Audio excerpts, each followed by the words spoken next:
Good morning everyone. আপোনালোকে যোৱা কালিৰ পৰাই বহু ভিডিঅ চাইছে যত নেকি অসম পুলিচৰ প্ৰায় ৩৫,০০০ পদ মুকলি হ'ব যত নেকি বিভিন্ন ধৰণৰ পদ থাকিব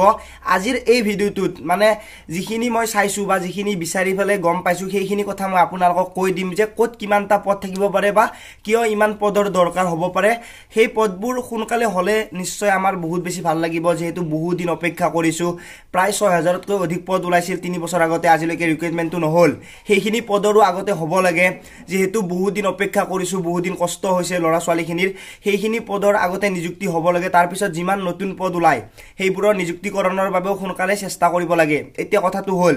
যি ৩৫,০০০ পদ ওলাব সেই ৩৫,০০০ পদত প্ৰায় ১২,০০০ মান কামাণ্ডো থাকিব মানে কামাণ্ডো এই কাৰণে থাকিব যেহেতু আজিকালি সিচুৱেচন কন্ট্ৰোল কৰাৰ বাবে কিছুমান পৰিস্থিতিত কিছুমান মানুহে নোৱাৰিব পাৰে যত নেকি সকলো বস্তুৰে সকলো কাম কৰাটো সম্ভৱ নহয় সেইখিনি কথা আপোনালোকক কিয় কৈছো কি কৈছো বুজি পাইছে আৰু মই আপোনালোকক এক্সপ্লেইন কৰি নকও এতিয়া কথাটো হ'ল যি সিভিল পুলিশ আছে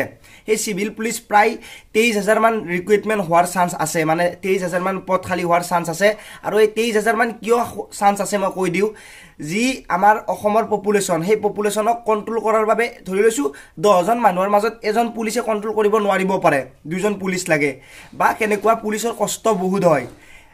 এজন পুলিচে দিনটো ডিউটি কৰিব লগা হয়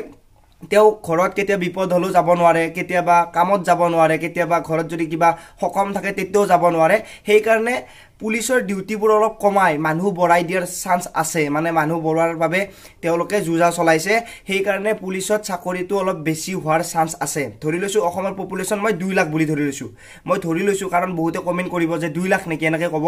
কিন্তু সেই ২ লাখ মানুহৰ পপুলেশনত যদি ২০০টা পুলিচ থাকে তেতিয়া কেতিয়াও কন্ট্ৰোল নহয় প্ৰায় ২০,০০০ বা আপোনালোকক একদম মিনিমাম ক'বলৈ গ'লে ১০,০০০ পুলিচৰ দৰকাৰ হ'ব সেই তেতিয়াহে গোটেই অসমৰ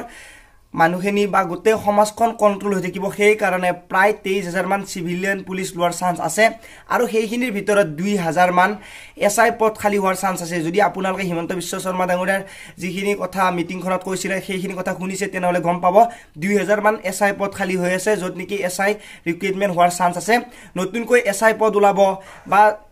এবিইউবি বা কনিষ্টবল জেইলৱেৰদাৰে হক কিবা বিভিন্ন ধৰণৰ ডিপাৰ্টমেন্ট আছে অসম পুলিচৰ ভিতৰত সেই সকলোবোৰ মিলি প্ৰায় ৩৫,০০০ মান পদ খালি হৈ আছে আৰু সেই পদত সোনকালে নিযুক্তিকৰণ হ'ব গতিকে যিখিনিয়ে কালিৰ ভিডিঅটো চাইছে নিশ্চয় গমে পাব আজি মই আপোনালোকক কৈ দিলো যিখিনি ডিগ্ৰী পাস কৰিছে তেওঁলোকে এসআইত এপ্লাই কৰিব পাৰিব যিখিনি মেট্ৰিক পাস কৰিছে তেওঁলোকে কনিষ্টবলত এপ্লাই কৰিব পাৰিব বা যিখিনি হাই সেকেন্ডাৰী পাস কৰিছে তেওঁলোকে যদি নতুন নতুন পদ ওলাই এপিআৰওয়ে হক বা বিভিন্ন ধৰণৰ পদ ওলাই সেই পদবোৰতো এপ্লাই কৰিব পাৰিব গতিকে পিপিআৰ হৈ থাকক জানো সোনকালে ৰিক্ৰুটমেন্ট হয় সোনকালে ৰিক্ৰুটমেন্টটো হোৱাৰ লগে লগে সকলোৱে যাব পাৰে আৰু সকলোৰে আশাবোৰ পূৰণ কৰিব পাৰে বাকি যিখিনি পদ ওলাইছিলে আগতে ৩ বছৰ আগতে সেইখিনি ৰিক্ৰুটমেন্টটো সোনকালে হ'ব লাগে সেইখিনি মোৰ ফালৰ পৰা থাকিল ৰিকুৱেষ্ট ভিডিঅটো সকলোকে শেয়াৰ কৰি দিব নাপাহৰিব লগতে চেনেলটো যদি সাবস্ক্ৰাইব কৰা নাই এতিয়া সাবস্ক্ৰাইব কৰি দিয়ক কাৰণ বহুতে ভিডিঅ চাই কিন্তু সাবস্ক্ৰাইব নকৰাকে ভিডিঅটো চাই থাকে চেনেলটো সাবস্ক্ৰাইব কৰি দিয়ক ৰঙা বটনটো আছে তাতে ক্লিক কৰি সাবস্ক্ৰাইব কৰি দিলে হ'ল আজিলৈ মানে পুনৰ লগ পোৱাৰ আশাৰে মই জিতুমণি জয় আই অসম